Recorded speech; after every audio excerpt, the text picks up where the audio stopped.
Hello everyone, welcome to my channel study with Rakhi Sikri. आज की video से हम स्टार्ट करेंगे क्लास 11 मैथ्स का चैप्टर नंबर 9 स्ट्रेट लाइंस। तो उसकी एक्सरसाइज 9.1 से स्टार्ट करेंगे। तो वीडियो को ध्यान से देखिएगा, सारे इंपॉर्टेंट कॉन्सेप्ट्स मैं बताऊंगी और एनसीईआरटी सॉल्यूशंस सारे क्वेश्चंस हम कवर करेंगे। कार्टेशियन प्लेन में ग्राफ बनाना सीखेंगे, एरिया ऑफ क्वाड्रिलेटरल ट्रायंगल सब सीखेंगे इस वीडियो में। तो वीडियो को लाइक कीजिएगा, शेयर कीजिएगा अपने फ्रेंड्स के साथ ज़्यादा से ज़्यादा, और अगर आप चैनल पे नए हैं तो डेफिनेटली सब्सक्राइब कीजिएगा। तो चलिए वीडियो स्टार्ट करते हैं। Okay, so let us start. हम करें स्ट्रेट लाइन एक्सरसाइज 9.1 का क्वेश्चन नंबर 4 से स्टार्ट करना है हमें। तो question is find the point on the x axis which is equi distance from the point 7,6 and 3,4। तो आपको एक पॉइंट फाइंड आउट करना है। ये एक इंपॉर्टेंट इन्फॉर्मेशन है। यहाँ पर कहाँ पे होना चाहिए वो पॉइंट? एक्स एक्सिस पे होना चाहिए, जो कि इक्वी डिस्टेंट मतलब इक्वल डिस्टेंस पर हो। कौन से दो पॉइंट्स के? 7 और 6 है एक पॉइंट के कोऑर्डिनेट, और दूसरे पॉइंट का कोऑर्डिनेट है 3 एंड 4। ठीक है, तो अब जैसे कि ये हमारा कार्टेशियन प्लेन होता है जिसमें ये है एक्स एक्सिस और ये है हमारा वाई एक्सिस। तो अब इसमें क्लियरली स्पेसिफाइड है कि जो पॉइंट है वो कहाँ है? एक्स एक्सिस पे है। तो अब ध्यान से देखो बेटा, अगर वो पॉइंट एक्स एक्सिस पे है तो इस एक्सिस पे कोई भी पॉइंट होगा, ठीक है, चाहे वो यहाँ पर हो या वो पॉइंट यहाँ हो या यहाँ हो, कहीं पे भी वो पॉइंट होगा, उसमें जो y वाला जो कोऑर्डिनेट है वो क्या होगा? 0 होगा। x का तो कोऑर्डिनेट होगा लेकिन जो y का कोऑर्डिनेट है वो 0 होगा। अगर ये पॉइंट है तो भी x का तो कोई ना कोई डेफिनेटली कोऑर्डिनेट होगा। ठीक है, क्योंकि ये मिडिल क्या है? 0 है। फिर आप जब ग्राफ बनाएंगे 1 2 3, इस तरफ -1 -2, लेकिन यहाँ पे तो वो ना ऊपर जा रहा है पॉइंट ना वो नीचे जा रहा है, तो वो एक्स एक्सिस पे ही लाई कर रहा है। तो हमेशा जो y वाला जो कोऑर्डिनेट होगा वो क्या होगा? 0 ही होगा। बस इतनी बात का आपको ध्यान रखना है, तो ये क्वेश्चन इजीली सॉल्व हो जाएगा। कैसे होगा? हम मान के चल लेते हैं कि जो पॉइंट है हमारा, बोला है point on the x axis find करो, तो जो पॉइंट ऑन एक्स एक्सिस हमें फाइंड करना है, हम उसको मान लेते हैं कि वो पॉइंट है P, और उसके कोऑर्डिनेट्स क्या हुए? एक्स कोऑर्डिनेट तो होगा लेकिन जो वाई कोऑर्डिनेट क्या होगा? वो 0 होगा। ठीक है, 0 क्यों होगा? क्योंकि वो पॉइंट कहाँ लाई कर रहा है? वो पॉइंट लाई कर रहा है एक्स एक्सिस पे। ठीक है, अच्छा, अब इस पॉइंट को कैसा रहना है? इस पॉइंट को इक्वी डिस्टेंट रहना है from these two points. So in these two points को हम नेम दे देते हैं। For example, supposedly A point है जिसके कोऑर्डिनेट्स है 7 और 6, और इसका जो पॉइंट है बी, ये है 3 और 4 है इसके कोऑर्डिनेट्स। ठीक है, तो हमें ऐसा पॉइंट फाइंड करना है एक्स एक्सिस पे पी जो कि इक्वी डिस्टेंट हो इसके और इसके। ठीक है, तो अकॉर्डिंग टू द क्वेश्चन, जब आप कह रहे हो कि वो इक्वी डिस्टेंट हो एपी के और पीबी के, तो आप यही कह रहे हो that AP is equal to BP. ठीक है, वो पॉइंट अगर आप कह रहे हो कि वो इक्वी डिस्टेंट हो एपी और पीबी के, तो AP is equal to BP. तो चलिए बस इसके लिख लेते हैं। हमें डिस्टेंस फॉर्मूला तो पता ही है क्या होता है। कोई भी डिस्टेंस निकालना हो तो क्या फॉर्मूला यूज करते हैं आप? तो फॉर्मूला मैं लिख देती हूँ दोबारा साइड में। तो सपोजिटली आपको कोई भी दो पॉइंट्स के बीच का डिस्टेंस निकालना है, तो फॉर्मूला इज x2 - x1 का whole square plus y2 - y1 का होल स्क्वायर अंडर रूट में। तो ये है distance formula between any two points. तो वैसे इसे पुट कर देती हूँ मैं। तो x2 - x1, तो मैं a और p का निकाल रही हूँ, तो मैं यहाँ दोबारा लिख लूंगी ताकि मेरे लिए भी इजी रहे। तो a है एक पॉइंट 7,6 और p मेरा क्या पॉइंट है? x और 0। इन दोनों के बीच में मुझे ये डिस्टेंस फॉर्मूला लगाना। तो x2 - x1, x2 ये ले लेती हूँ, कोई भी ले सकते हो, रूट है तो ये ले लिया मैंने। सपोज यहाँ x - 7 का होल स्क्वायर प्लस y2 यानी कि 0 - 6 का होल स्क्वायर। ठीक है, इसको मुझे किसके इक्वल रखना है? बीपी के इक्वल रखना है। तो बी के क्या है मेरे कोऑर्डिनेट्स? 3 और 4। तो अब बी और पी ये दो हैं मेरे पॉइंट्स। ठीक है, तो चलिए इसमें भी लिख लेती हूँ मैं।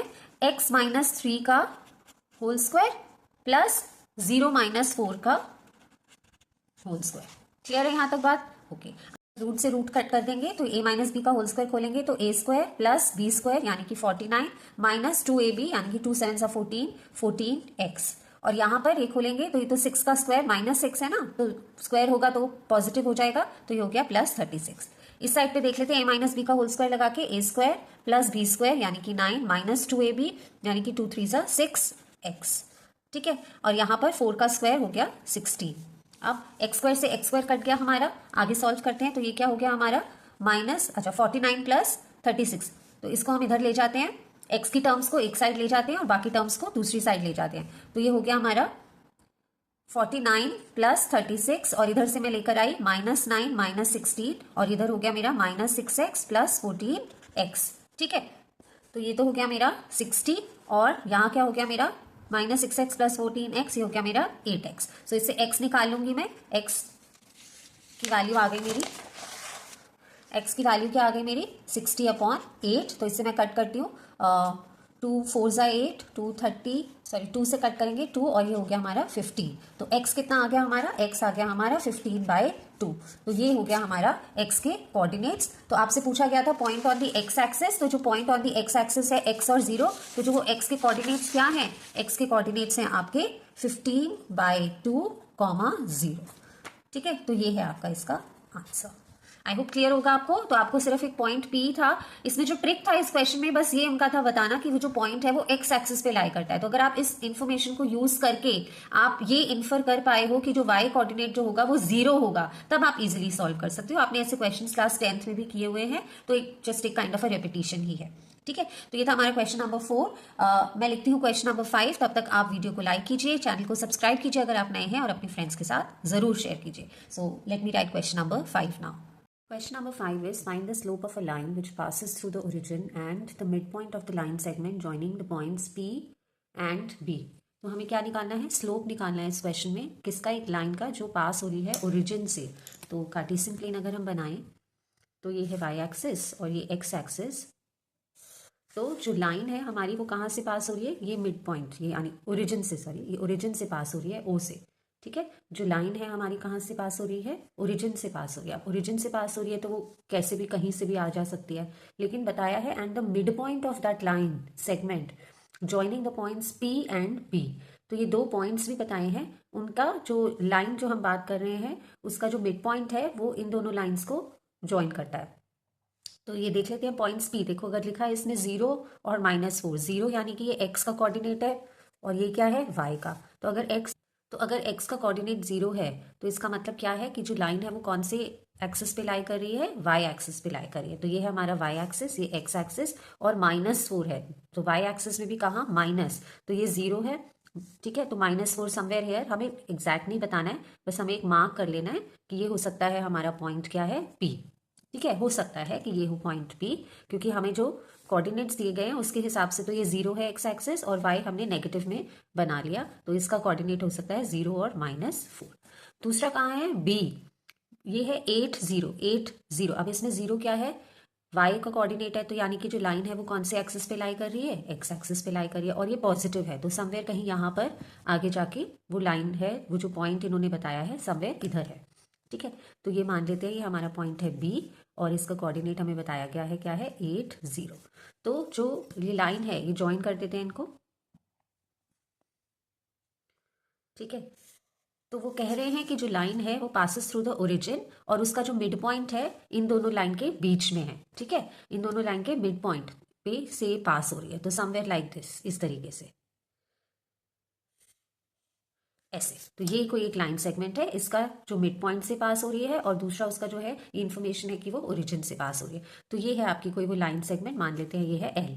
ठीक है, तो अब आपको उस लाइन का क्या निकालना है, स्लोप निकालना है, स्लोप निकालना है। ठीक है, तो आपको बेसिकली उसके कोऑर्डिनेट्स पता होने चाहिए पहले कि क्या है वो कोऑर्डिनेट्स, और फिर ही तभी आप उसका क्या निकाल पाएंगे, स्लोप निकाल पाएंगे। ठीक है, तो चलिए स्टार्ट करते हैं क्वेश्चन। तो हमारे पास दो पॉइंट्स है, एक है पॉइंट पी जिसका हमें बताया है 0 और -4। 0 क्या है, x का पॉइंट बताया है, -4 y का। और दूसरा पॉइंट क्या है हमारे पास, b, जिसके पॉइंट्स बताए हैं हमें 8 और 0। 8 किसका है, x का, और y इज 0। ठीक है, मिड पॉइंट कैसे निकालते हैं बेटा, मिड पॉइंट अगर हम इन दोनों पॉइंट्स के बीच का मिड पॉइंट निकालना है तो क्या फॉर्मूला होता है, x और y से निकालेंगे, x और y कोऑर्डिनेट। तो ये क्या होता है फॉर्मूला, x1 प्लस x2/2, और y के लिए y1 प्लस y2/2। तो पॉइंट्स तो हैं ही ऑलरेडी हमारे पास, चलिए पुट कर देते हैं फॉर्मूला में। तो x1 यानी कि 0 प्लस x2 यानी कि 2/2 x के लिए, और y के लिए -4 प्लस y2 यानी कि +0/2। कोई दिक्कत नहीं है, आई होप ईजी है ये अभी तक। तो ये हो गया 8/2 यानी कि 4, और ये 2 से कट हो जाएगा तो ये हो गया -2। ठीक है, तो ये आ गए इसके मिड पॉइंट के हमारे कोऑर्डिनेट्स आ गए। ठीक है, मिड पॉइंट ऑफ पीबी के हमारे पास, मिड पॉइंट ऑफ पीबी के हमारे पास ये कोऑर्डिनेट्स आ गए 4, -2। अब स्लोप निकाल लेते हैं। स्लोप निकालने का क्या फॉर्मूला है, स्लोप को हम डिनोट करते हैं किससे, m से, और फॉर्मूला होता है y2 - y1/x2 - x1। ठीक है, अब जो पॉइंट्स हैं हमारे वो कौन से हैं, तो अब इसमें y और x के पॉइंट्स क्या हैं, देखिए ये ओरिजिन है हमारा, ठीक है। इसके कोऑर्डिनेट्स क्या हैं हमारे पास 0 0, और यहाँ से लेके यहाँ तक इसका जो हमने निकाल लिया है कोऑर्डिनेट्स क्या निकाले हैं हमने 4 और -2। तो ये जो है आपको इन दोनों के बीच का लाइन का ये स्लोप, अब जो न्यू पॉइंट्स है आपके ये 2 पॉइंट्स है, ठीक है। तो यहाँ पे आप मिस्टेक कर सकते हो, आपको ओरिजिन से लेना होता है स्लोप, ठीक है। कहाँ तक का, इस लाइन का कोऑर्डिनेट्स हम ऑलरेडी निकाल चुके हैं 4 और -2। तो आपके जो पॉइंट्स हैं यहाँ पे आप लिख लोगे एक बारी तो ईजी रहेगा।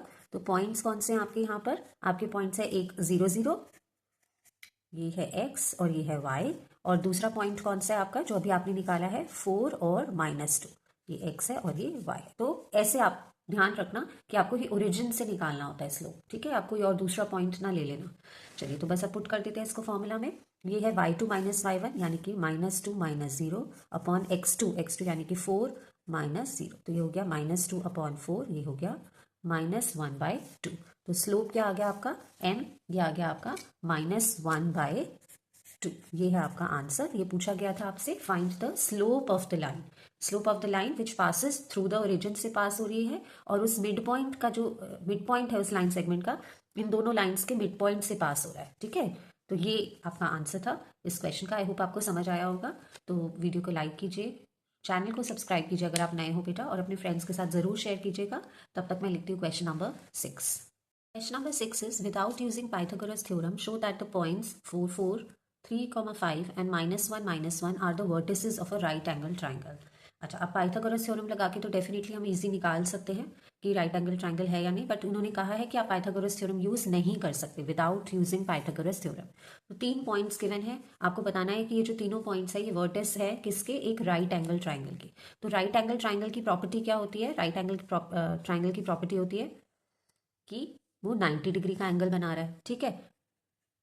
ठीक है, अब ये कैसे बताएंगे, और बाकी जो आपको पॉइंट्स गिवन है वो ये गिवन है। तो जैसे -1 -1, ठीक है, सपोजिटली ये है 4 4, और ये आपको पॉइंट गिवन है 3 5, ठीक है। तो दूसरा तरीका क्या है, अगर पाइथागोरस थ्योरम यूज नहीं कर सकते तो कैसे बताएंगे कि ये राइट एंगल ट्राइंगल है। बेटा अगर दो लाइंस का जो स्लोप का प्रोडक्ट होता है, ठीक है, अगर वो -1 आता है तो हम कह सकते हैं कि वो जो दोनों लाइंस है वो आपस में क्या है, परपेंडिकुलर टू ईच अदर है। तो अगर इस लाइन का स्लोप और इस लाइन का स्लोप, ठीक है, कोई भी दो लाइंस, ये दो लाइंस, ये और ये लाइंस, या फिर ये और ये लाइंस, या फिर ये और ये लाइंस, कोई भी दो लाइंस का स्लोप अगर -1 के इक्वल आता है, ठीक है, slope product of slope of two lines m1 और m2 मान लीजिए -1 के इक्वल आता है, तो हम कह सकते हैं कि ये जो दोनों लाइंस है वो कैसी हैं, वो परपेंडिकुलर टू ईच अदर है। तो परपेंडिकुलर टू ईच अदर है मतलब वो कैसा एंगल बना रही है, वो राइट एंगल बना रही है। तो इससे हम प्रूव कर देंगे कि ये जो तीनों पॉइंट्स है ये vertices of a right angle triangle है। तो ये प्रोसेस रहेगा, ये स्ट्रैटेजी रहेगी हमारी इस क्वेश्चन की। तो हमें क्या निकालना पड़ेगा, हमें स्लोप निकालना होगा, पहले इन दोनों पॉइंट्स के बीच का, फिर इन दोनों पॉइंट्स का, और फिर इन दोनों का। तो स्लोप जब हम निकाल लेंगे फिर देखेंगे कि कौन सी दो लाइंस है जिनको स्लोप का प्रोडक्ट करते हैं तो -1 आता है। तो अगर आ जाता है तो हम डेफिनेटली कह सकते हैं कि वो दोनों लाइंस आपस में कैसी हैं, वो परपेंडिकुलर है, ठीक है। और हम प्रूव कर देंगे कि ये एक राइट एंगल ट्राइंगल के वर्टिसेस हैं। तो चलिए स्टार्ट करते हैं। तो 3 पॉइंट्स गिवन है हमें, तो हम लिख लेते हैं कंसिडर ABC, मान लेते हैं हम इन पॉइंट्स को। तो A पॉइंट हमारा है 4 4, B पॉइंट क्या है हमारा 3 5। तो अगर इसमें आप मार्क करना चाहें तो कर सकते हैं, ये रफ के लिए आपके रेफरेंस के लिए डायग्राम है कि आप क्या प्रूव कर रहे हैं बेसिकली। और सी पॉइंट है हमारा जिसके वर्ड पॉइंट्स गिवन है हमें -1 -1। तो पहले हम इन दोनों के बीच का स्लोप निकालेंगे, फिर इन दोनों का, और फिर इन ए और सी का, ठीक है। तो पहले लिख लेते हैं स्लोप ऑफ लाइन AB, इसे मैं मान लेती हूँ m1, ठीक है। और फॉर्मूला क्या होता है स्लोप निकालने का, जो प्रीवियस क्वेश्चन में भी किया था, y2 - y1 upon x2 - x1, ये फॉर्मूला होता है, ठीक है। अब कौन से दो लाइंस ले रहे हैं हम, A और B ले रहे हैं, ठीक है। तो ये A और B है हमारे पास, ठीक है। तो इसमें y2 - y1 कितना हुआ, y2 यानी कि 5 -4 अपॉन x2 यानी कि 3 -4 हो गया। तो ये हो गया 1 अपॉन -1, तो ये आ गया मेरा -1। तो जो स्लोप 1 है यानी कि m1 मेरा कितना आया है, यहाँ मैं लिख लेती हूँ, m1 मेरा आया है -1, ठीक है। तो ये हो गया एक स्लोप। अब हमें सेकंड वाला निकालना है। तो सेकंड AB का तो हमने निकाल लिया, अब चलिए BC के बीच के निकालते हैं। तो लिखते हैं स्लोप ऑफ लाइन, अब इस बारी किसका निकालना है, BC का। तो B और C के पॉइंट्स क्या हैं, हम लिख लेते हैं यहाँ पे 3 5 और -1 -1, ठीक है। तो B के पॉइंट्स है हमारे 3 और 5 और सी के पॉइंट्स है हमारे -1 -1। तो जब स्लोप निकालेंगे फिर से इसका फॉर्मूला लिख देती हूँ। m2 क्या हो जाएगा, y2 minus y1 upon x2 minus x1। तो इससे क्या हो गया फॉर्मूला से, y2 यानी कि ये है मेरा -1 -5 अपॉन x2 यानी कि -1 -3। तो ये क्या हो गया मेरा -6 अपॉन -4, राइट। तो ये 2 और 3 और ये साइन भी कट हो गया, तो ये हो गया मेरा 3/2। तो जो मेरा m2 आया है वो कितना आया है, 3/2। चलिए अब m3 निकाल लेते हैं। तो स्लोप ऑफ लाइन, अब इस बारी ए बी बी सी निकाल चुके हैं, सी ए लिखिए या ए सी लिखिए, एक ही बात है। तो सी और ए के पॉइंट्स चाहिए मेरे पास मुझे। तो सी क्या है, -1 -1 और ए क्या है, ए के क्या पॉइंट्स है मेरे, 4 और 4।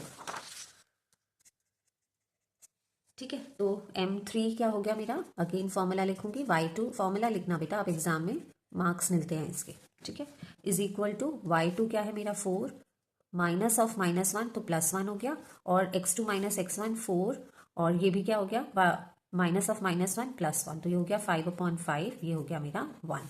तो m3 मेरा कितना आ गया बेटा, m3 आ गया 1। ठीक है, अब मैं देखूं अगर तो मेरा यहाँ मैं अलग से लिख देती हूँ, m1 भी लिख देती हूँ क्योंकि वो लास्ट पेज पे था। m1 मेरा कितना आया था, m1 आया था मेरा -1। तो अब देखो m1 है -1, m2 है 3/2 और m3 क्या है 1। तो कौन से दो स्लोप्स का प्रोडक्ट -1 है, ऑफ कोर्स m1 और m3 का। देख पा रहे हैं हम इजीली, तो ये हम प्रूव कर सकते हैं। तो ये जो दो लाइंस है m1 और m3, हाँ, इसका जो स्लोप आ रहा है वो क्या आ रहा है, इन दोनों का प्रोडक्ट का क्या आ रहा है, -1। तो इससे हम प्रूव कर सकते हैं कि ये जो दो लाइंस है वो कैसी लाइंस है, ये परपेंडिकुलर लाइंस है। तो हम लिखेंगे कैसे इसको, तो आप लिखोगे since m1 into m3 is equal to -1। ठीक है, तो यहाँ पे थ्योरम भी लिख दीजिए, if product of slopes of two lines is -1 then both the lines are perpendicular lines, are perpendicular to each other। ठीक है, so therefore ये कौन सी दो लाइंस थी हमारी, ए बी और ए सी, या सी ए कह लो या ए सी कह लो, आर परपेंडिकुलर लाइंस, है ना। m1 क्या था, ए बी वाला स्लोप, m1 आपने किसका निकाला था, ए बी का, और m3 आप सी ए लिखो, ए सी लिखो, एक ही बात है, आर परपेंडिकुलर लाइंस। सो अब ये फाइनल लाइन है हमारी, जो हमें तीनों वर्टिस दिए थे, ए के क्या थे 4 4, कॉमा बी के वर्टिस क्या है हमारे 3 5 गिवन थे, एंड सी के -1 -1 are the vertices of कैसा ट्राइंगल, राइट एंगल्ड ट्राइंगल। ठीक है, तो ये आपने प्रूव कर दिया। ठीक है, तो क्वेश्चन अच्छा था। आपको क्या प्रूव करना था कि तीन वर्टिसेस गिवन है, आपको प्रूव करना था कि राइट एंगल ट्राइंगल के वर्टिसेस है और पाइथागोरस थ्योरम यूज नहीं करनी थी। तो आपने क्या मेथड यूज किया, अगर कोई भी दो लाइंस के स्लोप का प्रोडक्ट -1 आता है तो हमें पता है कि वो दो परपेंडिकुलर लाइंस होती है। तो आपने ये प्रूव कर दिया, and therefore we can say that ये एक राइट एंगल ट्राइंगल है। तो ये तीनों जो क्या है, vertices of a right angle triangle है। ठीक है, एक इंपॉर्टेंट क्वेश्चन था, प्रूव करने के लिए स्टार लगा सकते हैं इस क्वेश्चन पे, एक different kind of a question था, इंटरेस्टिंग था। ठीक है, तो चलिए वीडियो में हमने कवर किया बेटा question number 4 5 and 6। Next video से हम स्टार्ट करेंगे क्वेश्चन नंबर 7। आप भी अपना प्लीज़ काम कर दीजिए, चैनल को लाइक कीजिए, अपने फ्रेंड्स के साथ शेयर कीजिए, और अगर आप नए हैं तो सब्सक्राइब कीजिए। So please do that, and thank you all for watching. मैं मिलती हूँ आपको नेक्स्ट वीडियो में starting from question number 7। Till then bye and take care.